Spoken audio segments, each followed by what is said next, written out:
ব্রেকফাস্টে রুটি বলে যারা নাক ছিটকায় তাদের জন্য আজকের এই রেসিপি।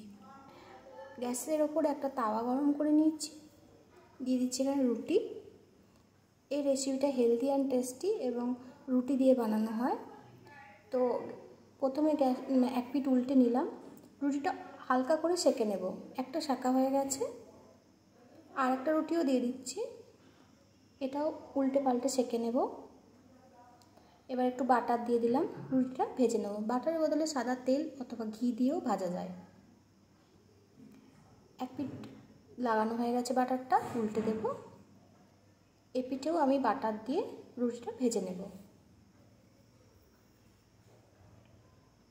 লাগানো হয়ে গেছে, উল্টে দিলাম রুটিটা। দু পিঠই ভালোভাবে ভাজা হয়ে গেছে।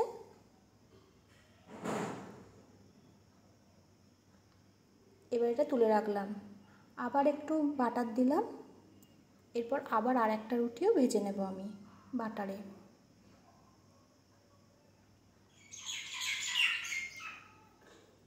এক পিঠ ভাজা হয়ে গেছে, উল্টে দিয়েছি। এই পিঠটাও আমি বাটার লাগিয়ে উল্টে নেব।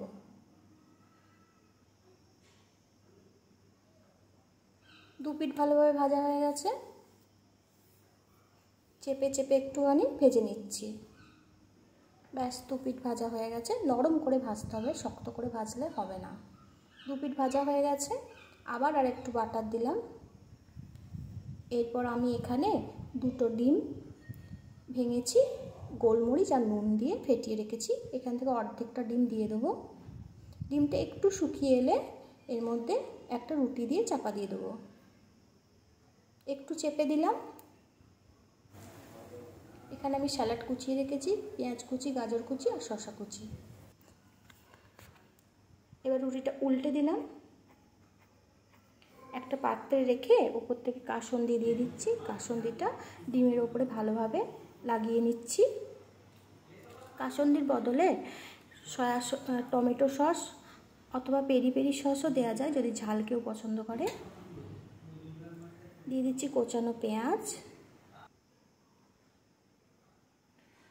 কোচানো গাজর আর দিয়ে দিচ্ছি শসা কুচি। ভালোভাবে লাগিয়ে নিলাম। এরপরে রুটিটা গোল করে নেব। কেউ চাইলে এখানে একটুখানি কাগজ দিয়েও গোল করতে পারে, যাতে বাইরের মতো লাগে, দোকানের মতো। তো আর একটাতেও আমি কাসুন্দি দিয়ে দিচ্ছি।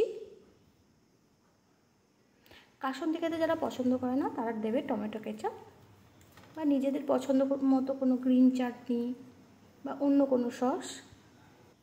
এরপর আমি এইখানে দুটো পনিরের টুকরো দিলাম। এগুলো আমি অল্প করে নুন দিয়ে ভেজে রেখেছি।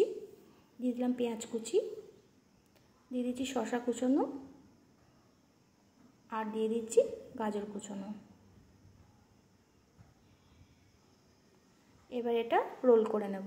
মাত্র 10 মিনিটে তৈরি হয়ে গেল ফ্রেঞ্চ রোল। যারা রুটি খাবো না বলে এতক্ষণ বায়না করছিল, তারাই এখন এটা চেটেপুটে খেয়ে নেবে। আশা করি আজকের ভিডিওটা আপনাদের ভালো লেগেছে।